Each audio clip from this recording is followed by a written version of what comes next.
E aí, galera, rock and roll. Hoje nós vamos ver uma das mais emocionantes histórias do rock brasileiro. A despedida de Raul Seixas, como foi, tudo como foi. E, cara, e vou te dizer, cara, isso foi excepcionalmente feito pela Fevale. Então, ou seja, essa universidade foi legal o trabalho que eles fizeram. Achei muito interessante, foi um dos mais emocionantes, uma das reportagens mais emocionantes que eu já vi na minha vida. Então, de parabéns. Valeu, galera. Fui. Tchau.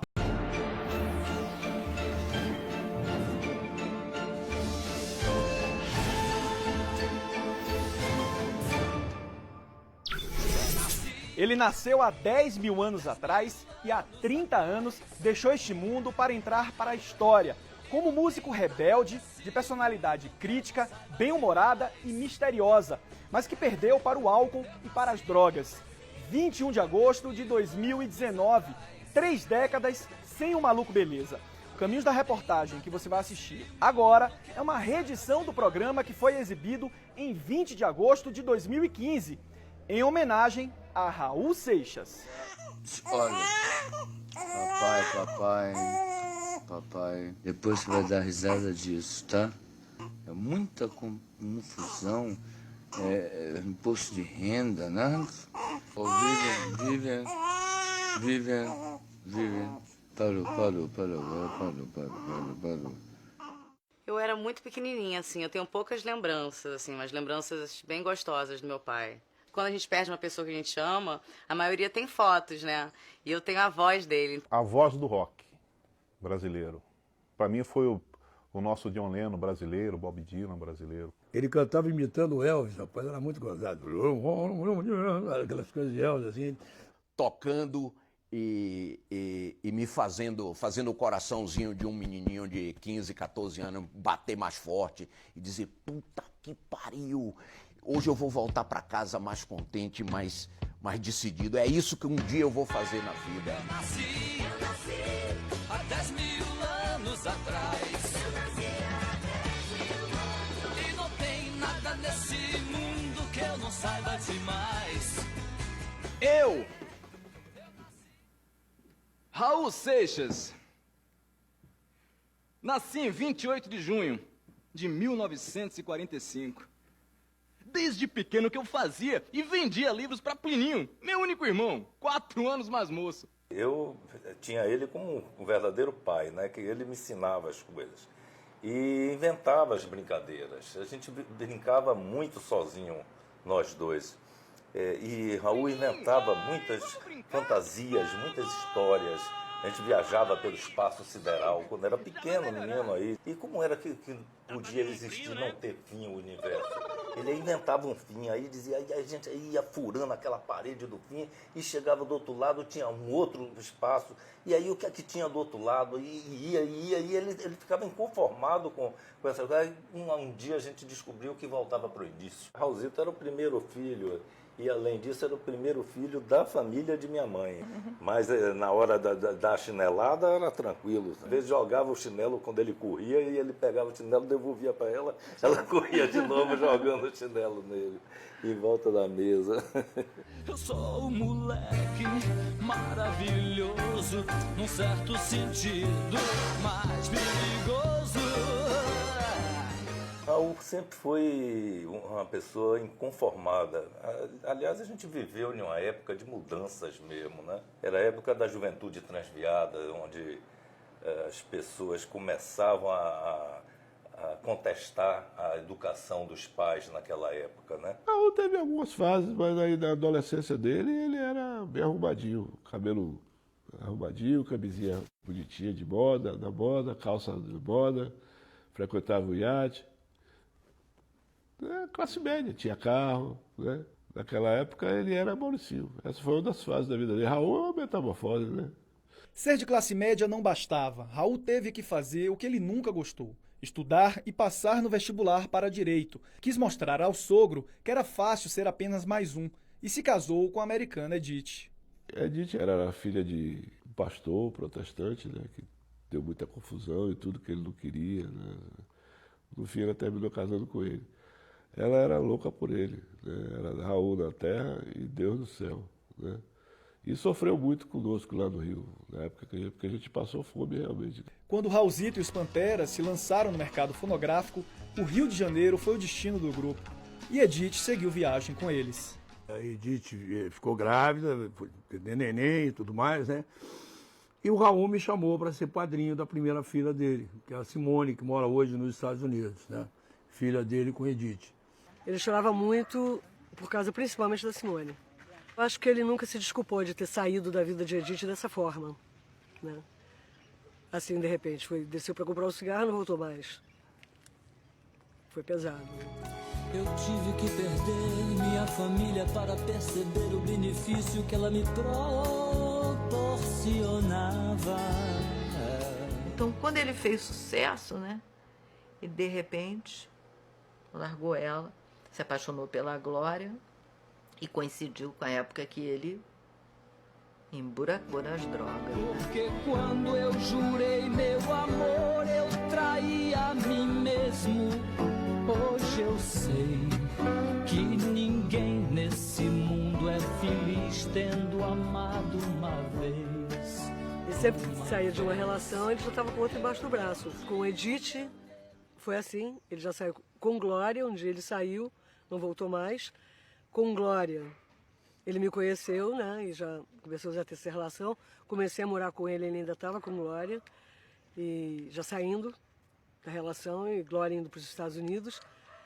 Quando ele conheceu o Kika, ele ainda estava comigo. E agora o resto, né, quer dizer, a Lena, não sei, não posso falar nada. Glória entrou na maternidade para ter Scarlett. Eu não sabia nem que Raul era casado. Fiquei sabendo durante o papo que a gente teve durante a noite, né? E se na vida amorosa Raul teve muitas companheiras, na música ele foi um artista de poucos e duradouros parceiros. Amigo, Cláudio Roberto, que era o parceiro, o grande amigo dele, parceiro, mas virava parceiro e tal quando ele se encontrava. O Cláudio Roberto morava no Rio, no interior, que até hoje mora numa fazenda.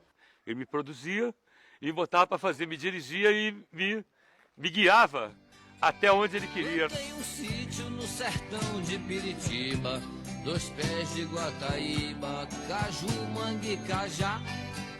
Peguei na enxada. Esse lugar que nós estamos chegando aqui, ó, é o barracão do Raul. Aí foram feitas músicas como Ângela, Rock das Aranhas. Ninguém vai acreditar, eu vi a mulher batendo olhando pra brigar duas aranhas. Eu tenho uma música minha, anterior ao Maluco Beleza, que é uma música muito melancólica. Eu tocava essa música pra ele. Um dia ele falou assim, pô, a gente podia roubar a harmonia dessa sua música e fazer uma outra música em cima. E nós fizemos o Maluco Beleza, que tinha uma letra em inglês, chamava-se Bird Song. Eu sei que no final o Raul falou pra mim assim, você não sabe o que foi que a gente fez. Se você estava afim de fugir do sucesso, a hora é essa. Eu, do meu lado, aprendendo a ser louco, um maluco total, na loucura real, controlando a minha maluquez, misturada com minha lucidez, vou ficar com certeza maluco, beleza.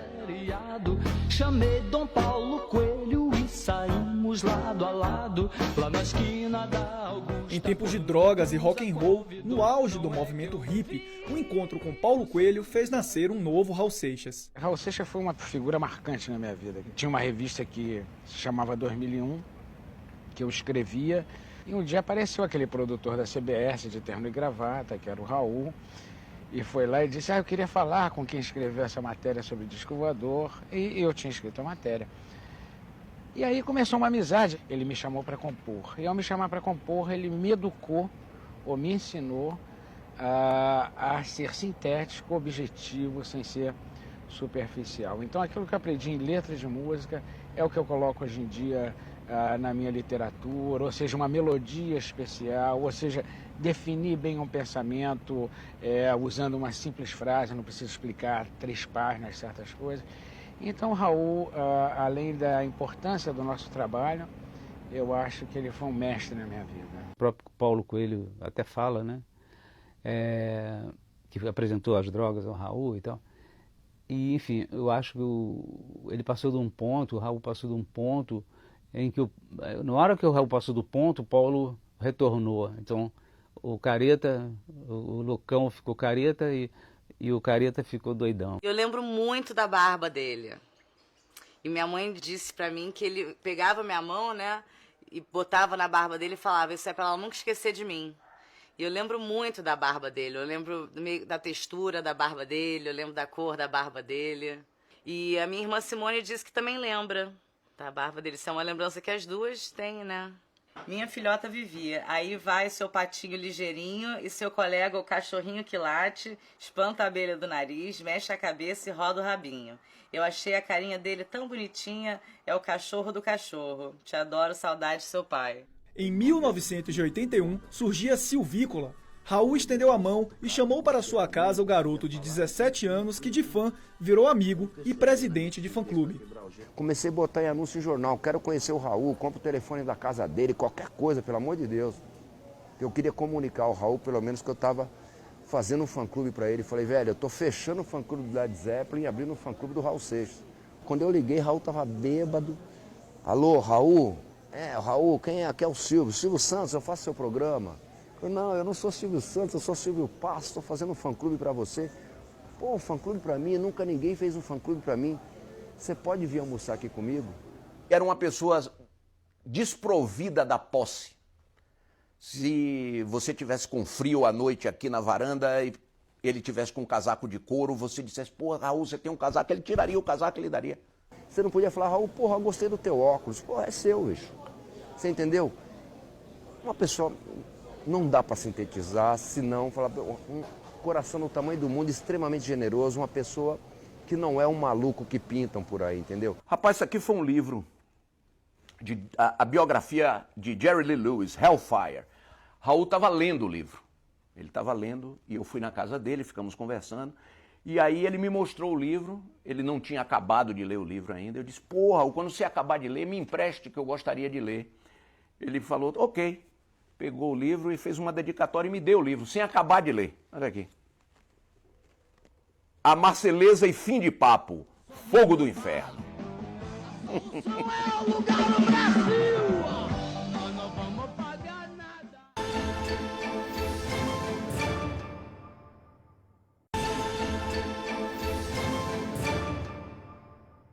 Eu prefiro ser essa metamorfose ambulante.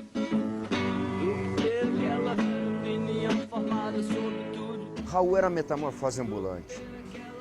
Um dia nunca é igual ao outro. Ele estava captando tudo que estava acontecendo no mundo, principalmente no Brasil, ali no entorno dele. Então, ele estava preocupado com o texto e com o contexto. As letras de Raul foram as primeiras letras de canções em português que eu parei para prestar atenção. Era uma época em que eu ouvia muito rock inglês e rock americano, e aqui no Brasil as letras eram todas no diminutivo. O que eu sei de que acontece na Bahia é assim: o passarinho saiu do ninho, entrou pela janelinha, vendeu passarinho. Olha que coisa bonitinha. Raul foi o representante brasileiro do movimento de contracultura e sabia falar de amor em meio às inquietações políticas e sociais. Raul, Raul sempre gostou muito de rock and roll, de Elvis, essas coisas. Eu ouvia muito jazz, eu ouvia muito, né? Mariano tinha uma formação de bossa nova, né? Eladio tinha mais uma tendência ao erudito, que tocava violino e tudo. Então ali foi a junção de todos as preferências dos músicos, né? Mil violinos, um cheiro de flores no ar. O que ele fazia? Ele era malandro, ele estava com a parada mundial, principalmente americana, o tempo todo no ouvido. Opa, isso aqui é legal. Se a gente faz isso de uma forma meio baião, vai ficar bom, entendeu? Então ele compunha em cima de uma coisa que ele via. Não é que fosse plágio, mas dava o início, sabe? Era o arranque, né? A gente precisava de um cara pop como ele. Eu não chamo nem rock, eu chamo pop, porque eu nasci 10 mil anos para trás. sei lá o que é, se é rock, mas é um pop da maior qualidade, né? Raul incorporou elementos filosóficos inspirados em gurus e dogmas orientais. Surgia aí o personagem e a ideologia Raul Seixista. Ele queria dominar aquele personagem, o personagem acabou sendo maior do que ele. Essa coisa messiânica, ele sabia que tinha já em 74 com Guita, ele já ficou assustado com isso. Eu sou a luz das estrelas, eu sou a cor do luar. E minha música, inclusive, não vem propor nenhuma verdade absoluta, porque verdade absoluta não existe. E eu venho, assim, com a música, trazer, apenas abrir as portas para que as verdades individuais possam surgir livremente, tá entendendo? E eu lembro que ele falava assim, cara, um momento que começou a me preocupar muito foi quando eu vi uma mãe chegando com um filho aleijado nos braços e pedindo para eu tocar para curar aquela criança. Não sou Jesus Cristo, meu amor, e nem quero ser. Eu cresci escutando besteira, que se virasse o disco ao contrário, que ia cantar não sei o que do diabo, e que o rock do diabo é não sei o que na música falava 666. Ainda mais criança, né? Criança é muito má. Rock do diabo, rock of the devil, para mostrar que o diabo não é tão feio como parece. Então eu cresci escutando isso, isso magoava muito, magoava muito. Eu não sabia disso não. 666, fogo, tadinho. Seu pai tinha pacto com o diabo. Mentira. Existe dois diabos, só que um parou na pista. Um deles é do toque e o outro aquele transocista, diabo. No disco Por Quem os Sinos Dobram, de 79, Raul dividiu a autoria de todas as músicas com o argentino Oscar Rasmussen. Era somente uma relação de troca. O Oscar entrou na nossa relação porque tinha brecha e Raul deixou o Oscar como coautor. Cada um, né, supriu o outro de alguma coisa. Ele supriu o Raul de drogas e o Raul dava coautoria para ele. Quando ele fala que é sempre mais fácil achar que a culpa é do outro, é o que eu estou falando aqui do Oscar. É sempre mais fácil achar que a culpa é do outro. Convence as paredes do quarto e dorme tranquilo, sabendo no fundo do peito que não era nada daquilo. Isso era a gente na época, era o que eu estava vivendo com ele, né? Eu ficava no quarto, eles ficavam na sala, e dali um dia ele saiu com o Oscar e foi embora. Anos 80, Raul teve que pagar o preço dos excessos durante a década de 70. A fatura o levou ao declínio na saúde e na carreira. Foi entre o final de fevereiro e começo de março de 1988. Ele tinha acabado de sair de uma internação numa clínica para dependentes químicos, em Cotia, 30 quilômetros de São Paulo. E eu, por acaso, também estava saindo de uma internação exatamente igual, numa outra clínica também para dependentes químicos. Estou na clínica, subias tão longe do aconchego do lar. Ele ficava pelos cantos, não se dirigia a ninguém, não puxava nenhum assunto, nitidamente deprimido, né, nitidamente inconformado pelo fato de saber que, se quisesse continuar vivendo, teria que parar, né, com tudo que ele fazia antes. Ele falou para mim uma parte que eu falei assim, olha, se eu fizer tudo que tem que ser feito, seguir a prescrição médica certinha, direitinho, eu posso prolongar minha vida mais uns 2 anos, além do que eu tenho,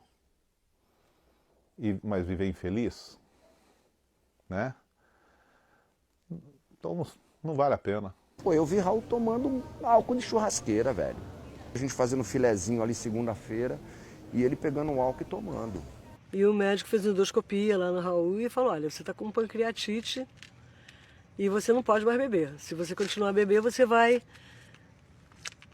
criar umas rolhas no pâncreas, você vai ficar diabético, e você vai ficar impotente, você vai morrer. Pode ficar cego. Aí Raul começou a treinar para ficar cego. Começou a andar em casa de olho fechado para treinar a cegueira. Enfim, essas coisas, né? De Raul, né? Derramar cachaça em automóvel é a coisa mais sem graça de que eu já ouvi falar. Por que cortar assim nossa alegria, já sabendo que o álcool também vai ter que acabar? Ele não tinha dinheiro nenhum. Ele estava sem os dentes, tá? E quem pagava o aluguel dele era a gravadora. Tem umas coisas até constrangedoras. Eu cheguei a fazer feira com meu dinheiro para comprar as coisas pro Raul. Não tem essa também de, coitadinho, ele já era um adulto. Ele também foi responsável por essa situação na qual ele se encontrava. Acabei de tomar meu Diempax, meu Valium 10 e outras pílulas mais. Ele realmente, quando começou a faltar show, quando não tinha mais gravadora, os empresários fugindo dele, aí foi um karma aí que ele pagou porque ele mesmo criou esse problema pra ele, né? E reclamava, ficava triste, porque ele não tocava em rádio. Foi dramático. Eu larguei a gravação um dia lá e fui na casa do Raul. Lá na Frei Caneca. O Raul saiu do quarto. Ela falou, Raul, vem cá que seu compadre está aqui. Aí Raul veio. Rapaz, ali eu gelei quando eu vi o Raul. Gelei. Ele estava sem alma. Não tinha mais alma. Não tinha reação. Ficou me olhando assim. Eu nunca mais vou esquecer disso. Ali eu senti que a vaca tinha ido pro brejo mesmo.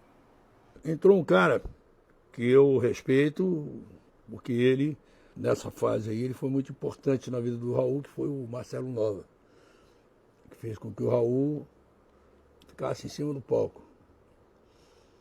Ele pode ter se beneficiado de alguma forma disso, mas ele ajudou muito o Raul, com toda certeza. Quando nós começamos a pensar em fazer uma turnê, ele estava há 5 anos sem fazer show. Eu disse não, eu já parei de fumar.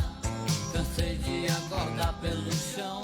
Entre 2 e 3 meses que ele me disse que agora não vai demorar muito. Foi textual. A frase foi essa, agora não vai demorar muito. E foi muito doloroso para mim, rapaz.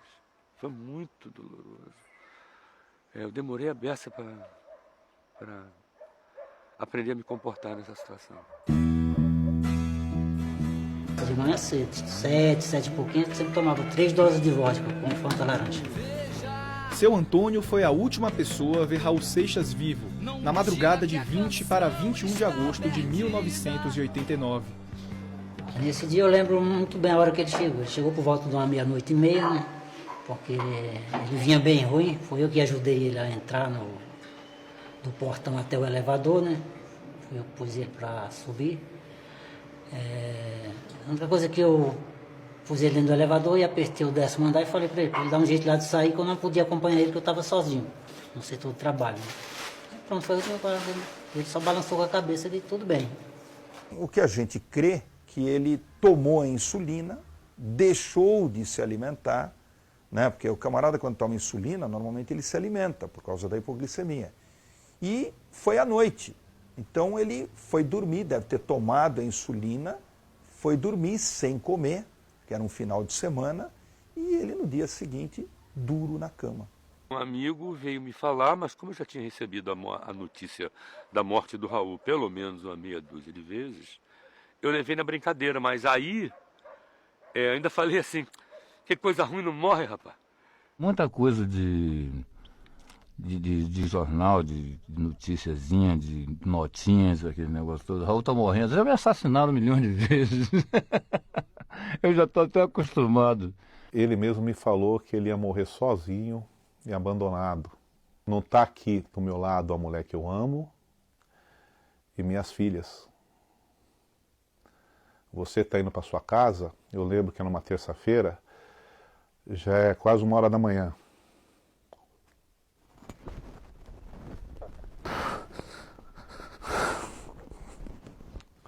Um momentinho só.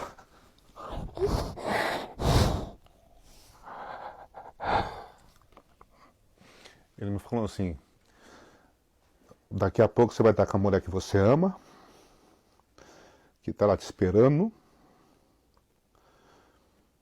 E atualmente você vai estar sua filha, e eu sei que a sua mãe você mantém ela morando com você, estão todos lá te esperando, principalmente a sua mulher. E eu não tenho isso, cara. E isso é a base de tudo, cara. Pedro, meu amigo, o cara que tinha sido minha referência na vida durante muito tempo, cara. Você tá louco.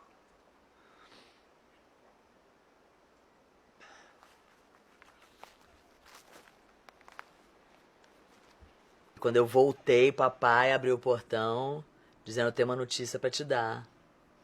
Eu falei: já sei. Ele falou: Kikas, Raul morreu. Eu também já sabia. Quando minha mãe Todos subiu já pra me falar a notícia, quando ela falou papai Raul, eu já sabia. A última vez que nós estivemos juntos foi no dia do meu aniversário, 16 de agosto. O último dia que eu vi Raul Seixas, ele me abraçou de pijama no dia do meu aniversário. Me deu um abraço de presente. Muitos passaram e me dão pena assim, de ver o pouco que eles deixaram. Ou de repente é isso mesmo também, né? Tem uma coisa que a gente aprendeu. Quer ficar jovem pro resto da vida? Morre. Qualquer show que você for no Circo Voador, em São Paulo, qualquer lugar que você for, no Salvador, Recife, que tiver um show, tem sempre uma pessoa que grita lá do palco, lá do palco, da plateia: toca Raul, toca Raul. Quer dizer, esse é um fenômeno isso é que é impressionante mesmo na história dele. Mal eu subo do palco, malo maluco já grita de lá. Olha, Raulzito, você pode estar certo, meu filho, que você conseguiu o que você queria. Que ele dizia pra mim: eu não tenho medo de morrer, só não quero ser esquecido. Enquanto você se esforça pra ser um sujeito normal, O Brasil aprendeu coisas e fazer tudo igual, coisas muito úteis: inconformismo, tenacidade, do meu lado aprendendo a ser valentia. um maluco total, na loucura real. O que eu poderia dizer a ele era... Eu chamava ele de Itinho, de Raulzito Itinho. Era dizer: Itinho, eu tô com uma saudade de você danada até hoje.